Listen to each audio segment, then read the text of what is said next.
Ce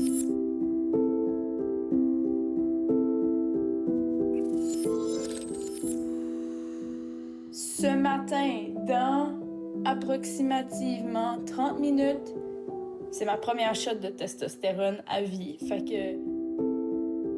Qu'on parle des toilettes mixtes ou de la nouvelle loi sur les jeunes transgenres en Alberta, vous le savez, c'est un sujet qui polarise et qui est parfois récupéré par des politiciens.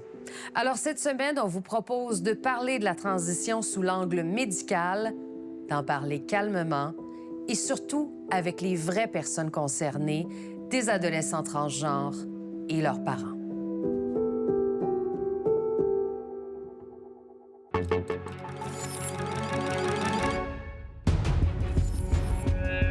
Moi, je fais juste dire à mon père, « Papa, c'est la meilleure décision de ma vie. » Plus le jeune doit attendre longtemps avant d'avoir une intervention médicale, plus on voit que la santé mentale se dégrade. Personne ne veut prolonger la souffrance de jeunes qui sont mal dans leur peau, mais dans l'empressement d'intervenir médicalement sur leur corps, est-ce qu'on prend le temps de bien évaluer ce qui se passe dans leur tête? Vous avez dit, vous allez voir, quand elle va commencer les hormones, là, elle va devenir joyeuse, ça va la libérer. Mais ça n'a pas fait ça, pas en tout. Quand on transitionne, il y a beaucoup de monde qui nous accueille. Il n'y a personne qui nous remet en question en tant que tel. Ici Marie-Maude Denis, bienvenue à Enquête.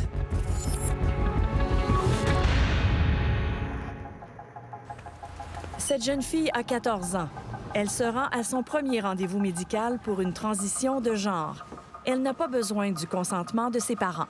Rendez-vous avec nous aujourd'hui? Pour sa transition, elle a plusieurs options, comme des hormones et des chirurgies, autant au public qu'au privé. La pharmacie avec laquelle c'est... Comment ces soins sont-ils encadrés par notre système de santé? Nous avons voulu savoir... Est-ce que tu considères les chirurgies dans le futur? Les chirurgies. Le chest.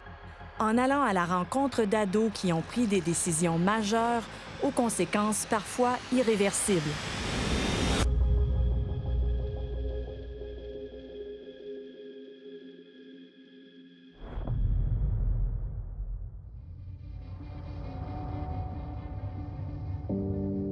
En revenant d'une vacance de Noël de chez son père, je l'ai trouvée enfermée dans une armoire avec... elle s'était automutilée. Donc, c'est là que ça a commencé. François et Suzy nous ont demandé de changer les prénoms de toute la famille. Ils sont les parents de Clara, leur fille unique. Une ex-première de classe de 24 ans, sérieuse et ultra-sensible.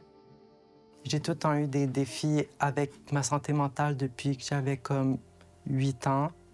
Vers cet âge-là, j'avais déjà mis une ceinture autour de mon cou. Dès l'enfance, Clara développe un trouble anxieux. À la puberté, c'est le bullying qui s'ajoute.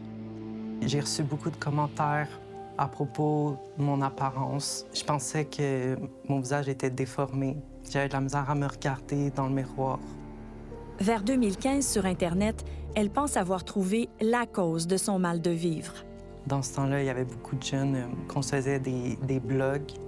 J'ai été exposée à l'idée que le genre de quelqu'un était défini par comment il se sentait. Je me voyais pas plus être un homme qu'une femme. Ces premiers temps, elle a décidé qu'elle était à genre. Je m'identifie pas à une fille, je m'identifie pas à un garçon. Je suis à genre. J'ai fait « Ah, c'était ça. C'est ça, elle est à genre. C'est ça qui la travaillait, je vais l'accompagner là-dedans. » Donc, j'ai fait des fouilles sur Internet. Suzy trouve une psychologue spécialisée en dysphorie de genre. À 15 ans, Clara devient sa patiente.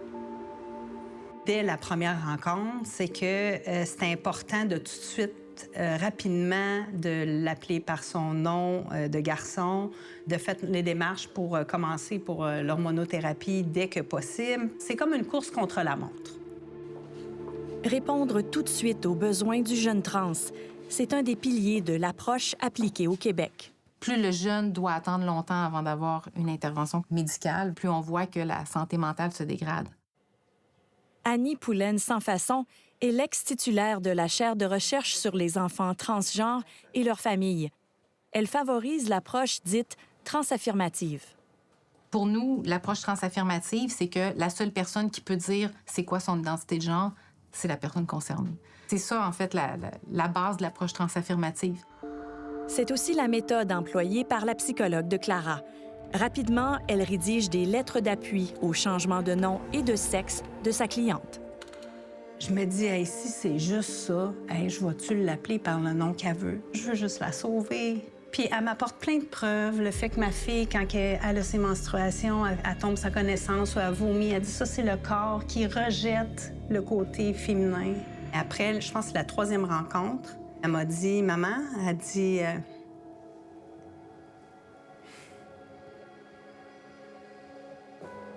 Finalement, je suis un garçon trans. Parce que je préfère être un garçon efféminé qu'une femme butch. Mais tout n'est pas si simple. Clara est instable, impulsive et hypersensible. Plusieurs professionnels détectent des traits TPL, le trouble de la personnalité limite. Ses parents évoquent cette hypothèse avec la psychologue. J'ai demandé, mais pourquoi ça serait pas TPL? Je voulais voir sa réaction. Elle m'a répondu que TPL n'existe pas. Les TPL sont des transgenres. Au Québec, pour amorcer une transition médicale, il faut au moins une lettre de recommandation d'un professionnel. Clara l'obtient et passe à la première étape. En premier, on reçoit du Lupron. C'est des bloqueurs d'hormones. Ça stoppe la puberté. Le Lupron, un médicament qui freine la production d'hormones pendant la puberté et permet à l'ado de réfléchir à son genre. Depuis 2010, les prescriptions des adolescentes ont sextuplé selon les données de la RAMQ. Et une étude montre que 9 ados sur 10 qui prennent des bloqueurs continuent vers une transition médicale. Ça a arrêté mes menstruations immédiatement. Clara passe à la prochaine phase, la testostérone. Elle a 15 ans et au Québec, il n'y a pas d'âge minimum pour en recevoir. En 2013, 10 jeunes filles de 14 à 17 ans ont reçu des prescriptions de testostérone. En 2023, elles étaient 97. J'ai commencé à avoir plus de pilosité. Puis aussi, ma voix est devenue plus grave. Encore là, j'aimais pas plus ce que je voyais qu'avant. Elle nous avait dit, vous allez voir, quand elle va commencer les hormones, là, elle va devenir joyeuse, ça va la libérer. Mais ça n'a pas fait ça. Pas en tout.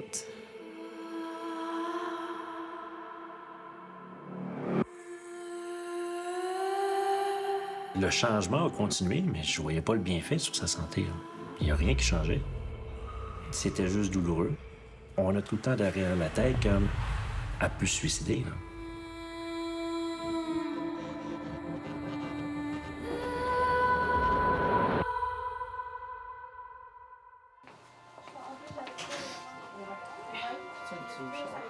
Alors, qu'est-ce qu'on fait, là? Oui, j'aimerais ça qu'on coupe pas dans le court, mais j'aimerais ça que tu me gardes les petites mèches en avant. OK, super. Jane s'est toujours considérée plus masculine que la moyenne, un genre de tomboy aux cheveux longs. Et puis, à 14 ans... J'étais en train de regarder un live stream.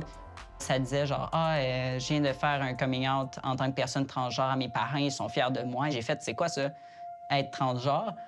Et quand j'ai vu la définition, j'ai fait genre, oh, OK, ça a l'air vraiment de quelque chose qui me rejoint. C'était au printemps 2020. Et à l'été, un événement viendra confirmer son choix. J'ai vécu une agression sexuelle. Et d'après moi, c'est ça qui a fait pencher la balance parce que je me disais justement, si j'avais été un gars, ça ne serait pas passé. En plus, j'avais un dégoût, dans un sens, d'être une femme à cause de cet événement-là. Jane sait maintenant ce qu'elle veut, de la testostérone. Son médecin de famille la réfère en clinique spécialisée. Elle aboutit à Meraki, la clinique de genre affiliée à l'Université McGill. Après Sainte-Justine, c'est la plus importante au Québec. La jeune fille passe directement au bureau de l'endocrinologue. C'est la médecin spécialiste des hormones. Mais Jane, qui t'a évalué pour savoir si tu vivais vraiment une dysphorie de genre? Pas en tant que tel. Peut-être mon endocrinologue avec ses questions, mais c'est le plus que j'ai eu. Ce matin, dans approximativement 30 minutes. C'est ma première shot de testostérone. Jane obtient sa prescription en avril 2022, après 2 consultations. Elle a 16 ans. 1 mois sur la testostérone. 2 mois sur la testostérone. 3 mois sur la testostérone. 9 mois sur la testostérone. 10 mois sur la testo. Je me faisais dire, waouh, t'es courageuse de faire ça comme ça et c'est pas tout le monde qui pourrait faire ça. Je suis vraiment content de tous les changements que je vois. Je le voyais comme quelque chose qui allait me libérer du fait que je me sentais mal dans mon corps. Après 4 mois de testostérone et plusieurs tentatives de suicide, Clara est internée à l'hôpital Rivière-des-Prairies. Ses parents veulent savoir, leur fille a-t-elle ou non un trouble de la personnalité limite? Quand j'ai dit que la clinique nous avait dit que les TPL n'existent pas et qu'ils sont transgenres, les médecins en place et psychologues ont sauté, puis ça a été un « quoi? Qu'est-ce qu'elle a dit? » Puis là, il a dit « Voyons, l'hôpital est rempli de TPL. » L'hôpital remet en question le diagnostic de dysphorie de genre. Leur psychologue recommande une thérapie et fait cesser les injections de testostérone.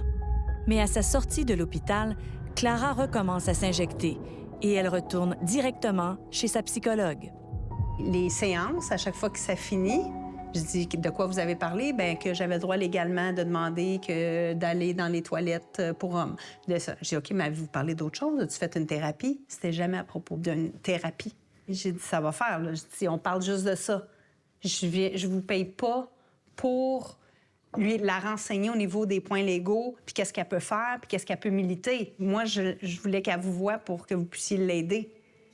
Puis ça a été la dernière rencontre parce que là, clairement, elle l'aidait pas. De son côté, Jane veut passer à la prochaine étape, la mastectomie. C'est sûr, le fait que je voyais les autres gars autour de moi qui étaient en chest sur le bord des piscines, j'étais comme, je me sens gars à moitié. Je sens que c'est pas authentique. 1 an et demi après sa première dose, Jane se fait enlever les 2 seins dans une clinique privée. C'était en août dernier, elle venait d'avoir 18 ans. Clara, elle, en avait 17. Rendu là, je passais à 100% pour un adolescent garçon. Et c'était inconfortable pour moi de porter des binders. En se rendant à l'opération, c'est sûr que j'ai dit « Es-tu sûr? » Parce que, tu sais, je veux pas que tu aies de regrets ou quoi que ce soit. Elle dit « Si je détransitionne, je m'en ferai faire d'autres. »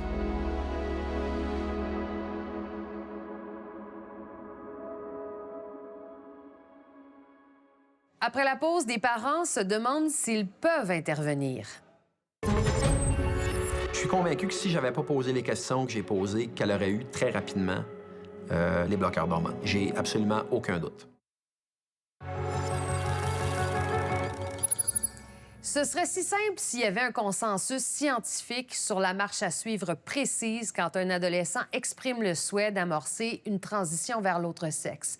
Mais vous allez voir que même parmi les experts, le débat est brûlant. Do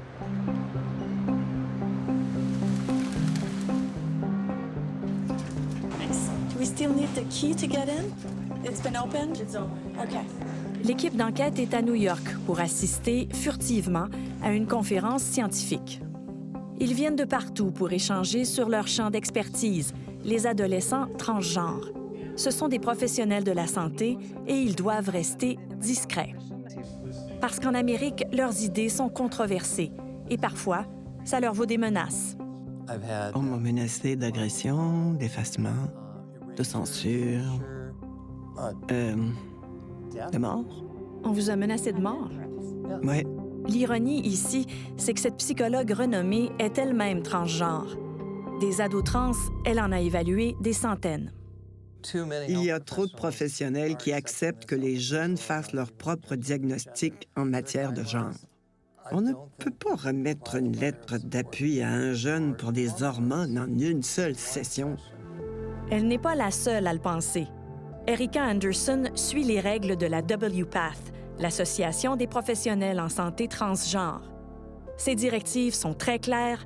L'adolescent en transition doit être évalué physiquement, psychologiquement et socialement. Erika Anderson est une des stars de cette conférence. En voici une autre, la docteure Lisa Littman. En 2018, cette médecin américaine s'est intéressée à un nouveau phénomène. Dans ma propre communauté, j'ai remarqué qu'une ado après l'autre annonçait qu'elle était transgenre. Il y en a eu une troisième, une quatrième, une cinquième, une sixième et ensuite une septième. Et je me suis dit, ah, c'est intéressant. Son étude cerne un concept inédit, la dysphorie de genre à déclenchement rapide. Des ados dont le malaise se déclare soudainement, sans signe précurseur durant l'enfance, et qui s'influencent entre eux et dans les réseaux sociaux. Littman appuie ses travaux sur des centaines d'entrevues avec des parents d'ados transgenres. Pour des chercheurs comme Annie Poulaine-Sans-Façon, ça les rend invalides. L'idée du rapid onset, là, la théorie était basée en parlant des parents. Moi, je vous dis que les parents, ils savent pas ce qui se passe dans la tête de leur enfant. Puis quand on parle aux enfants, on sait qu'il y en a qui le savent depuis qu'ils sont jeunes, mais qui n'ont jamais pu le vivre. Je pense que ça a été mal accueilli, surtout parce que mes résultats invitent à la prudence. Il faut être plus rigoureux en évaluant ces nouveaux cas. On ne peut pas les traiter comme les transgenres d'avant. Les transgenres d'avant, ce sont ceux qui ont toujours existé avant la flambée des dernières années. Épidémiologiquement, c'était en grande majorité des petits garçons qui revendiquaient être des filles.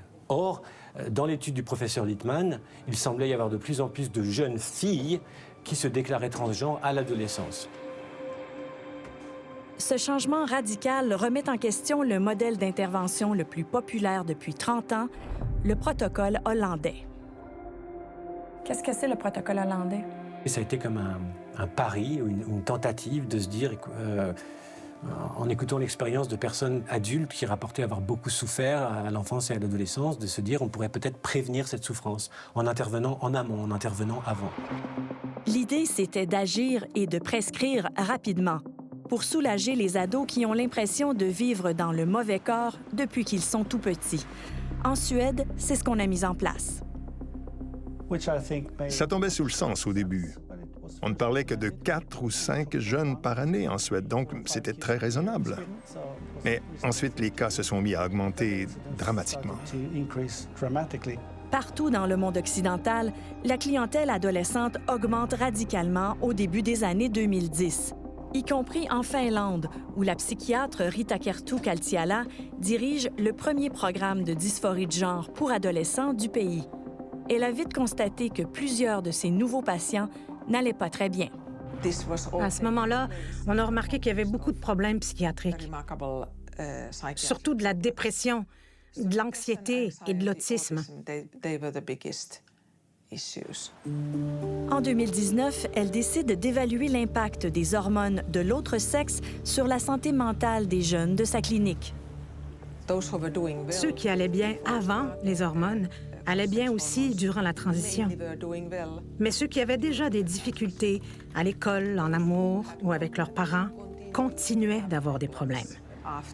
Pour nous, ça veut dire que la transition médicale n'est pas un remède miracle à toutes sortes de problèmes. Je suis pas d'accord que ça règle rien. Il y a une étude randomisée qui a été publiée il y a pas longtemps qui démontre exactement le contraire. Ils ont vraiment vu une différence marquée entre ceux qui ont eu accès immédiatement versus ceux qui n'ont pas eu accès. Dans la bataille des études, difficile de se faire une tête. En Suède, le psychiatre et chercheur Mikael Landen a voulu y voir plus clair. Son équipe a analysé 195 études différentes pour évaluer l'effet des hormones sur les adolescents trans. Ce qu'on a conclu, c'est qu'il n'y a pas de données probantes qui prouvent les bénéfices.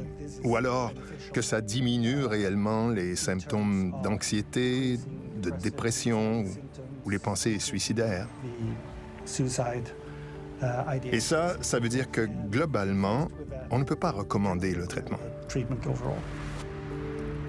La Suède et la Finlande ont renoncé, sauf exception, aux bloqueurs de puberté. Les deux pays ont aussi limité à 16 ans l'accès aux hormones de l'autre sexe. Quant aux mastectomies, elles sont interdites aux mineurs. Au Québec, le Collège des médecins dit réfléchir à la question des soins de santé des personnes trans. On aime ça parler du modèle scandinave au Québec.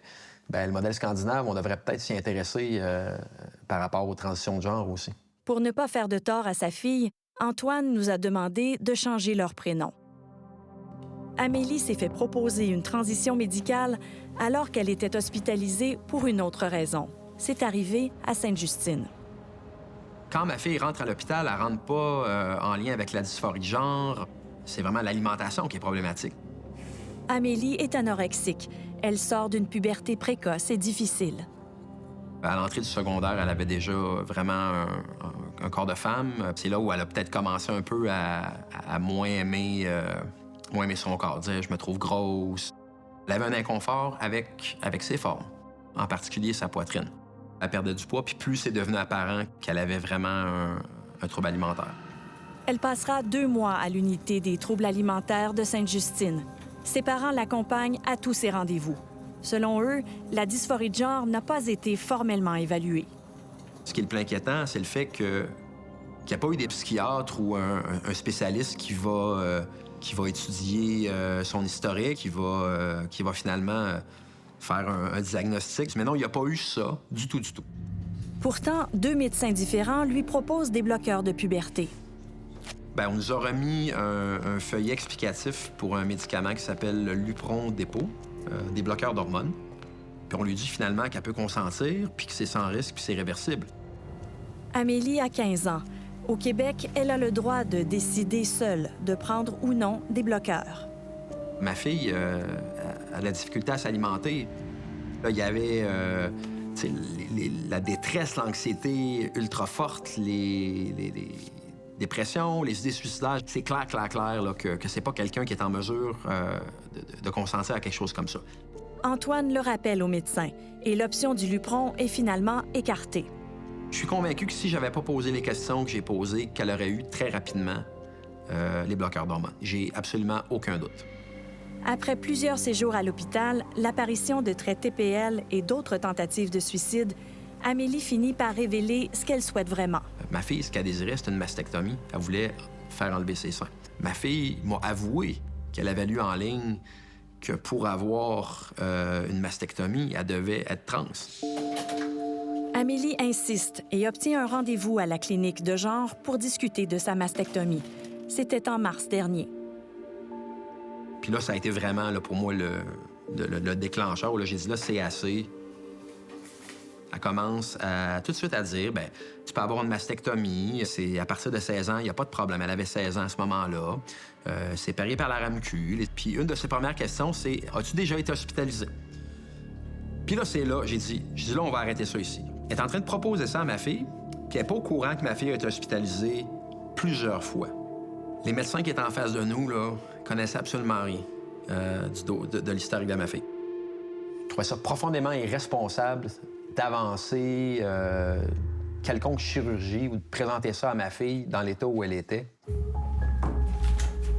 Puis cette nuit-là, à 4 heures du matin, j'ai commencé à écrire une lettre. La lettre est adressée aux médecins et à la commissaire aux plaintes de Sainte-Justine. Antoine s'y dit profondément troublé par l'absence de garde-fous pour protéger les adolescents troublés. Il dénonce l'empressement à présenter un traitement médical sans vérifier la présence de dysphorie de genre. Nous avons rencontré d'autres parents qui ont vécu le même genre de situation avec leur fille de 13 ans. Eux aussi ont l'impression que la voix des parents n'est pas entendue. Il y a beaucoup un discours de peur qui accompagne, mais... Tout est basé là-dessus. Bien, c'est ça. C'est la culpabilisation aussi qui vient avec. Si tu le fais pas, tu mets ton enfant en danger. Si tu ne vas pas dans cette direction-là, t'es un mauvais parent. D'ailleurs, c'est écrit de facto, là. Ce qui est écrit dans le guide que Sainte-Justine remet aux parents, c'est qu'il faut agir vite pour éviter les tentatives de suicide.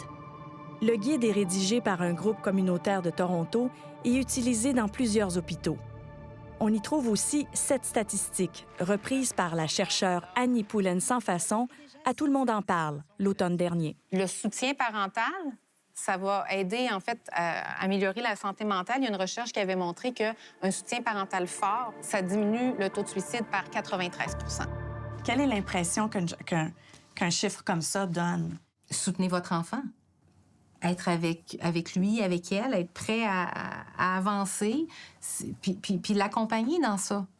C'est ça, un soutien parental fort. C'est un facteur de protection numéro 1 chez les jeunes trans. Il n'existe pas, à ma connaissance, des études qui démontrent clairement une réduction des tentatives de suicide avec les approches affirmatives. On peut imaginer que ça doit être effrayant en tant que parent de se faire dire ça. Encore une fois, les experts ne s'entendent pas, sauf sur une donnée. Les ados trans ont plus d'idées suicidaires que les autres. Ce serait 60 % d'entre eux. Mais à peu près la moitié de ces patients qui souhaitent avoir des soins pour leur dysphorie de genre ont d'autres conditions psychiatriques qui sont associées aux idées suicidaires. Et ça, il faut le considérer. Ici, au Québec, nous avons fouillé tous les rapports du coroner de suicide depuis 15 ans. 5 suicides d'adolescents avec une dysphorie de genre ont été rapportés. 4 des 5 avaient des problèmes de santé mentale, en plus de la dysphorie. 4 mois après avoir envoyé sa lettre, Antoine reçoit la réponse de Sainte-Justine. « Monsieur, vos commentaires ainsi que plusieurs autres interventions de patients et de leurs familles ont initié des questionnements chez tous les membres de la clinique. Depuis, les intervenants sont mieux outillés et les modalités d'accueil des jeunes et de leurs familles ont été profondément modifiées. » Je m'attendais à une réponse un peu laconique, mais au contraire, j'ai senti qu'il y avait vraiment eu un travail à l'interne, d'introspection même. Ils ont dit assez clairement qu'ils n'allaient pas aller de l'avant avec la chirurgie, puis que si ma fille désirait finalement poursuivre, qu'elle devrait par elle-même, à l'âge adulte, faire des démarches.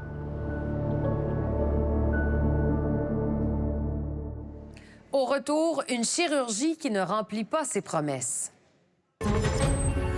J'évitais quand même de regarder dans le miroir parce que je trouvais que j'avais encore la déformée.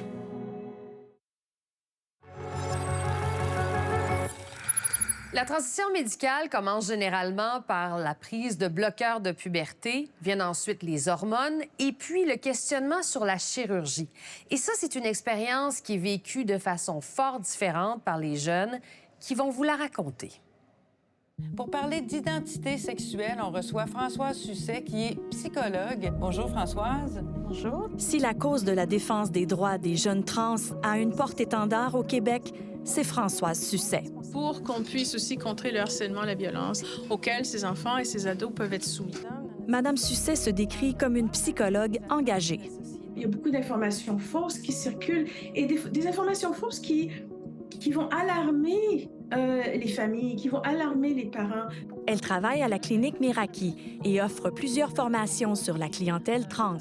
Ça arrive tellement fréquemment que je reçois des adolescents dans mon bureau, adolescentes, et qui arrivent avec un dossier psychiatrique, mais de 5 cm de haut.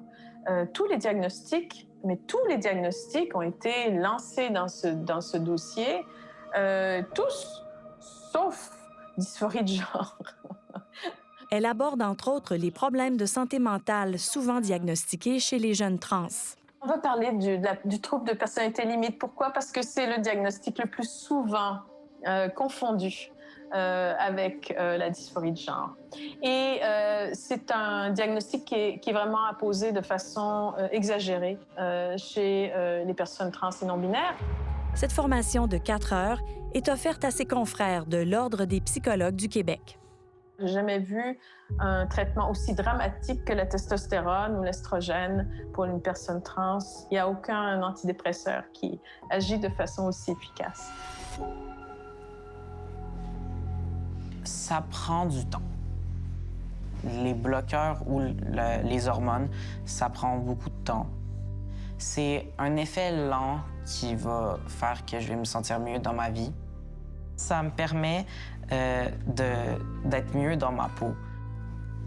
Elios a débuté sa transition à l'âge de 15 ans. Il avait passé son enfance à douter de sa santé mentale et de son genre. À ma deuxième rencontre, Ma psy me dit « Écoute, Elias, je pense que tu le sais déjà, mais je vais te donner un diagnostic de dysphorie de genre. » Ce qui est arrivé, c'est que j'ai fait des tentatives de suicide qui m'ont amené aux urgences. Et dans la même année, j'ai commencé les bloqueurs d'hormones et la testostérone. La testostérone est un soulagement, mais ce n'est pas suffisant. Oui, je vais mieux, mais je vais pas bien. C'est parce qu'il y a une autre solution qui s'applique. Cette solution, c'est la double mastectomie, à 16 ans. Fait que j'arrive à la clinique, je suis super stressé, je suis nerveux. Je veux pas ne pas le faire. J'ai juste peur de ce qui pourrait arriver. Pas d'hésitation? Aucune hésitation. Clara n'a pas hésité non plus. À 17 ans, elle subit une double mastectomie après 2 ans et demi de testostérone. Je dirais que quasiment le lendemain ou le surlendemain, j'ai vu qu'elle avait fait une gaffe. Je l'ai ressenti dans son énergie. Je pensais honnêtement que ça paraissait encore, que j'avais une poitrine de femme. J'évitais quand même de regarder dans le miroir parce que je trouvais que j'avais encore l'air déformée. Début septembre, je crois, elle est partie à pleurer. Puis elle arrêtait plus, là. Elle pleurait. Puis là, j'ai dit, tu veux-tu me dire qu'est-ce qui se passe? Puis elle était pas capable, elle pleurait trop. Puis là, j'ai dit, ça se peut-tu que tu veuilles détransitionner? Elle a dit oui. Elle a dit, j'ai déjà arrêté pas mal la testo, là, puis tout ça. À 20 ans, Clara se procure une perruque et des implants mammaires. Et elle apprend à redevenir une femme. Ça s'est fait naturellement en passant du temps avec d'autres filles. C'était de refaire ma socialisation. Mais c'est sûr que j'avais un retard, vu que j'avais pas passé à travers les étapes importantes dans l'adolescence d'une femme. Comme Clara, Jane s'est rendue compte qu'elle s'était trompée. Les regrets, ils sont arrivés, je veux dire, une semaine après, peut-être. C'est vraiment quand j'ai commencé à voir le résultat, que les drains étaient enlevés et que je voyais comme... J'avais juste mes bandages et je regardais et je voyais que c'était plat, là. C'était pour de vrai. C'était en octobre dernier. 2 mois après ma chirurgie, je décide de leur écrire pour dire « ça va plus, je décide de détransitionner. Je veux parler à ma chirurgienne le plus rapidement possible, question de voir est-ce que ça se reconstruit, est-ce que je suis pris avec ça le reste de ma vie ou il y a quelque chose que je peux faire. » Et la première réponse que j'ai eue, c'était avant d'envisager une reconstruction mammaire, ils m'ont dit que je devais attendre 2 à 3 ans et qu'il fallait que j'aille un suivi psychologique pendant plus d'1 an. On m'a pas demandé de suivi psychologique avant d'enlever mes seins. Ma chirurgienne, elle m'a dit qu'elle-même, si ça aurait été ses enfants, elle aurait demandé d'aller plus lentement et elle aurait fait ralentir le processus pour ses propres enfants parce qu'elle trouve que ça va vraiment vite et que les gens n'ont pas nécessairement le temps de réfléchir. Avant 2017, aucune jeune fille mineure ne subissait de mastectomie au Québec. En 2023, il y en a eu 18. Jane vit bien avec les conséquences de la testostérone. C'est sûr que la voix, je remarque qu'elle est plus grave et il y a beaucoup de gens qui me le font remarquer, mais encore là, je peux faire des cours de voix pour qu'elle devienne plus aiguë. Et moins bien avec celle de la mastectomie. Si j'avais pu au moins éviter la chirurgie avant, j'y ai pensé fort à ça. J'étais dans mon lit en train de me rouler là, et j'étais comme « Ah, si seulement je pouvais retourner dans le passé juste à... » Pas longtemps, là, juste avant la chirurgie, là, en train de rentrer dans le centre de chirurgie, que je me dis à moi-même « Hey, fais pas ça, tu vas le regretter. » Parmi le tout petit nombre de gens qui pourraient avoir une détransition, il y en a très peu à l'intérieur de ce groupe-là qui ont des regrets. Évidemment, les gens qui regrettent parfois font beaucoup de bruit, n'est-ce pas? On ne sait pas combien de personnes trans ont repris leur identité d'origine, mais selon la psychologue, les détransitionneurs ne devraient pas faire oublier l'expérience positive de la majorité. Alors, qu'est-ce qu'on fait? On va pénaliser les 99,07% des gens, pour le petit pourcentage, l'infime pourcentage de gens qui vont possiblement avoir des regrets par rapport à certaines dimensions de leur transition. Madame Susset a décliné notre demande d'entrevue. Dans une lettre, elle précise que nous n'avons aucun moyen fiable de distinguer les personnes qui pourraient détransitionner de la grande majorité pour qui la démarche soulagera une importante souffrance. Puis oui, il y en a qui le regrettent, puis je suis vraiment désolée pour ces jeunes qui le regrettent. Il faut essayer de trouver les meilleures façons de les accompagner, mais moi, je pense que tout se passe en amont. Puis si on peut faire ça, on va aller bien plus loin. C'est facile de blâmer la première personne autour de nous, hein? Ça a été difficile pour moi de donner une entrevue à visage découvert parce que j'avais peur d'être jugée ou que le monde pense que j'ai amené ça sur moi-même.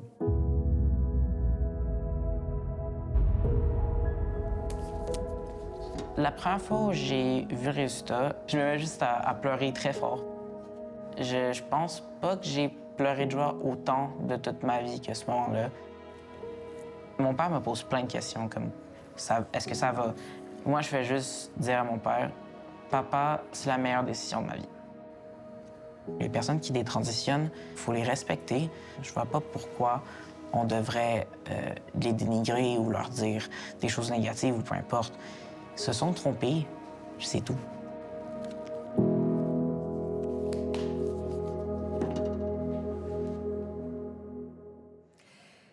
En combien de temps une adolescente de 14 ans peut-elle obtenir de la testostérone au Québec? La réponse après la pause. Vous allez être surpris. Est-ce que la fertilité, je comprends que c'est loin de moi, la 14 ans, mais la fertilité, c'est quelque chose que tu veux conserver avant de commencer? Non. J'ai toujours su que je voulais pas d'enfant, là, non. Comme on l'a vu avec Elios, de nombreux jeunes sont heureux d'avoir fait une transition médicale pour affirmer leur genre. Pour obtenir une prescription d'hormones, de jeunes trans et leurs familles nous ont décrit un processus de quelques séances avec un médecin ou un psychologue dans le réseau public. Mais au privé, voyez à quelle vitesse on peut obtenir cette fameuse ordonnance. Au Québec, le nombre de jeunes trans augmente et les listes d'attente des cliniques spécialisées s'allongent.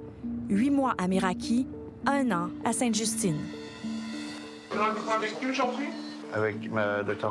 On va ouvrir votre dossier, ça vous arrive pas. J'ai quelques petites informations, mais il m'en manque un peu. Pour ceux qui ne veulent pas ou ne peuvent pas attendre, il y a une autre option, le privé.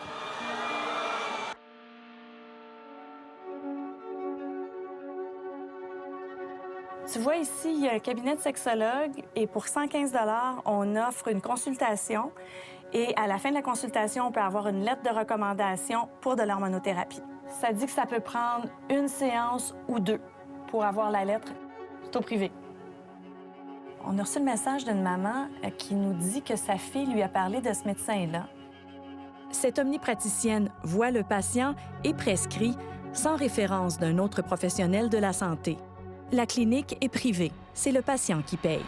La pharmacie avec laquelle tu fais... C'est là que nous avons reconduit Sacha, interprétée par une comédienne de 14 ans. Sacha préférait y aller tout seul, c'est correct. Oui. Elle dira au médecin qu'elle s'identifie comme trans. Voilà, je vous donne ça et un crayon ici. Vous pouvez passer à travers le document, initialer où vous devez, signer où vous devez et tout. Elle doit lire et signer un formulaire de 7 pages qui décrit les effets secondaires, parfois permanents, de la testostérone avant d'entrer dans le bureau de la médecin. C'est la première fois que cette médecin voit la patiente. Elle entre rapidement dans le vif du sujet. Tu me dis un peu, dans le fond, depuis quand que tu n'es pas dans mon corps, c'est comme l'enfance, c'est plus à la puberté. Sacha répond qu'elle n'aime pas son corps et qu'elle se faisait vomir à l'âge de 12 ans. Ma mère, elle m'a pognée. C'est ça qu'elle m'a amené voir un psychologue. C'est là qu'eux, ils ont dit que j'avais des troubles alimentaires. Moi, je me disais que ça pouvait pas être des troubles alimentaires, ça faisait pas de sens en ma tête. Mais à 13 ans, je suis tombée sur une vidéo d'une personne trans, justement, qui parlait qu'elle avait des troubles alimentaires et tout, mais qu'en fait, c'était parce qu'elle était comme pas dans le bon corps. Je me suis vraiment, à ce moment-là, comme reconnue dans la personne. La docteure lui demande ensuite si elle a l'appui de ses parents. Famille, là, ils ont compris un peu ce qui se passe. Ouais. Est-ce qu'ils savent que tu es ici aujourd'hui? Ouais. À 5 minutes de la consultation, elle aborde la question des chirurgies. Est-ce que tu considères des chirurgies dans le futur? Les chirurgies? Oui. Genre? Le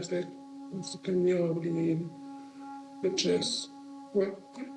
Il y a d'autres chirurgies là, qui existent, parce que on a une utérus, dans le fond, avec des ovaires. Fait que dans le fond, c'est possible d'enlever si c'est quelque chose qui peut des fois causer de la dysphorie. La testostérone peut rendre une femme infertile. Le sujet de la fertilité fait l'objet d'une question.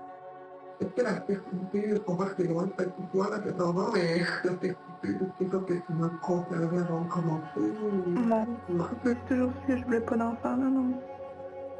Et finalement, à moins de 9 minutes de consultation... Dans le fond, elle avait que moi, je serais plus quand même les hormones aujourd'hui, en fait.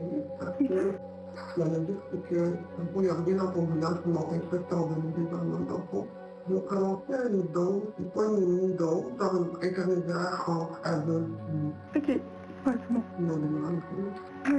On va donner à l'état-unis. La consultation aura duré moins de 17 minutes.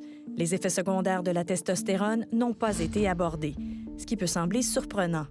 Confrontée à ce fait, la médecin nous a répondu que une consultation médicale ne s'évalue pas en termes de durée, mais plutôt en termes de qualité de l'échange d'informations. Les transitions médicales ont lieu de plus en plus vite avec des ados de plus en plus jeunes. Ailleurs dans le monde, on en appelle à la prudence. Québec a nommé un comité des sages.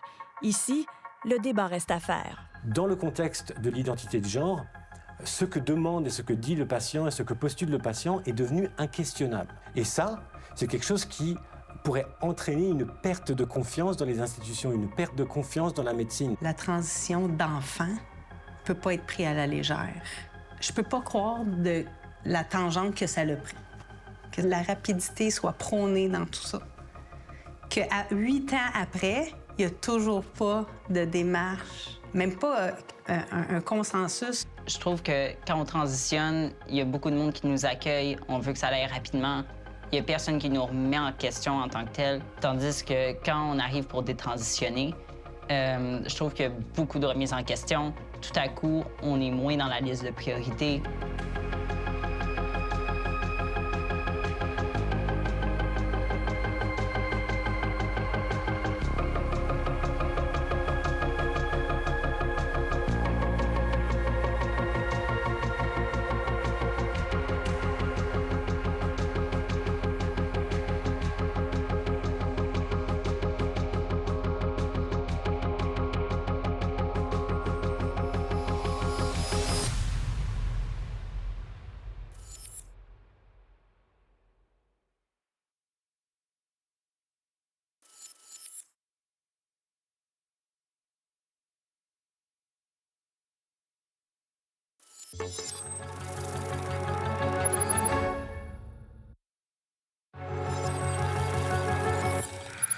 J'espère que vous avez apprécié notre reportage. Au nom de toute l'équipe, merci beaucoup d'avoir été là. Je vous donne rendez-vous la semaine prochaine pour une autre enquête.